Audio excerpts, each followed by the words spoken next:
Materials, Part 2 of 3. Wood. Woods are divided into two categories, softwoods and hardwoods. Think of wood as a mass of tube-like cells that are made from an organic polymer cellulose.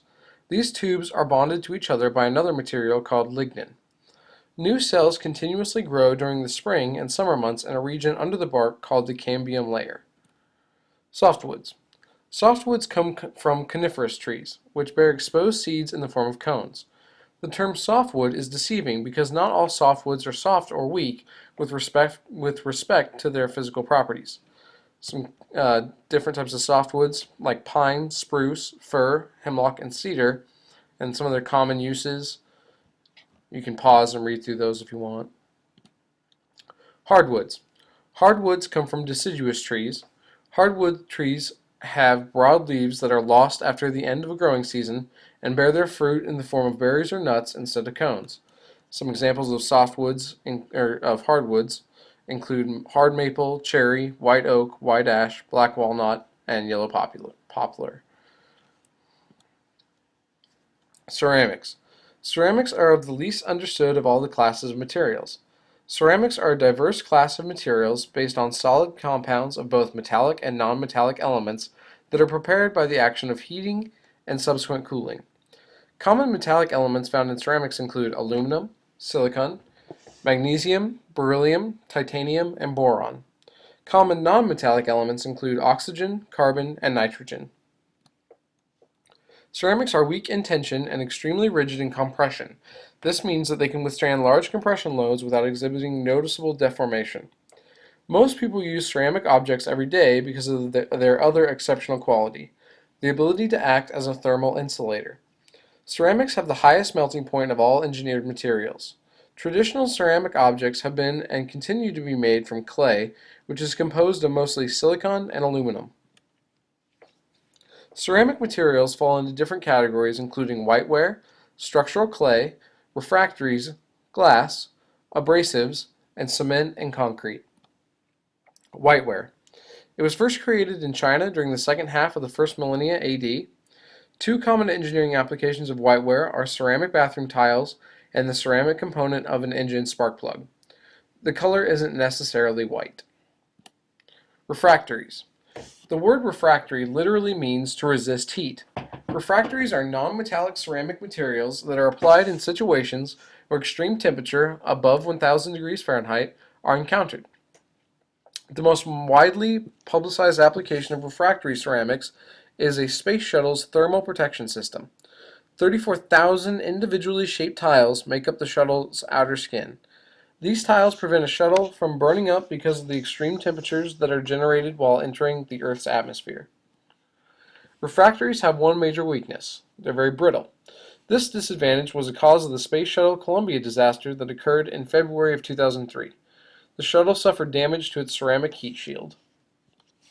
Glass. Glass is a ceramic material that is made from mostly silicon dioxide, which is commonly known as sand.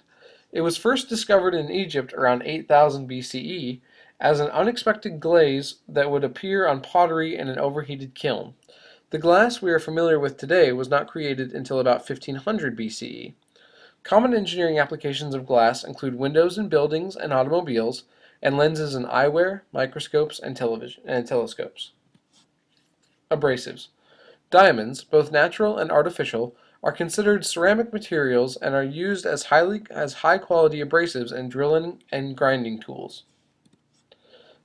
Cement and concrete. Cement, which is also called mortar, is a dry, powdery substance that serves as a binder when mixed with water. It is most commonly recognized as the glue that holds brick or block walls together. The ancient Romans were pioneers in the development and use of cement and concrete, which is why many of their structures are still in use today. In fact, the Romans were the first to develop cement that cures underwater. Concrete is a mixture of cement, sand, stone aggregate, and water that can be molded into virtually any shape. Polymers.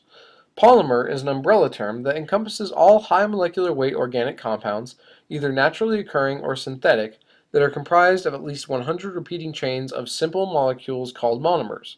Polymers are divided into two groups, plastics and elastomers. Elastomers. All plastics are polymers, but not all polymers are plastic. Elastomers are natural or synthetic polymers that have the ability to, at room temperature, stretch to at least twice their length and return back to their original size after unloading. Plastics. Most synthetic or human-made plastics we use today have been around for less than 100 years. Natural plastics have been used for decorative and utilitarian purposes for hundreds, and in some cases thousands of years. Natural plastic materials are moldable when heated and remain in their desired shapes when cooled.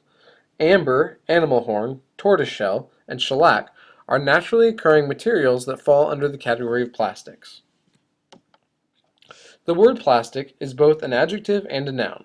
As an adjective, plastic describes a material's ability to be molded into different shapes. As a noun, plastics represent a group of polymer materials that, while solid in the finished state, were at liquid at some stage in the manufacturing process and may be formed into various shapes by the application of heat and pressure. Thermoplastics. A thermoplastic is a plastic material that is comprised of disconnected polymer chains that are capable of slipping past each other when heated and return to a rigid state on cooling. Some advantages, disadvantages, and applications of the recyclable thermoplastics. Over here you can see the names of the thermoplastics, some advantages and disadvantages, and some example applications. So if you want to pause the video and take a second to copy this down in your engineering notebook, you can. That ends part 2.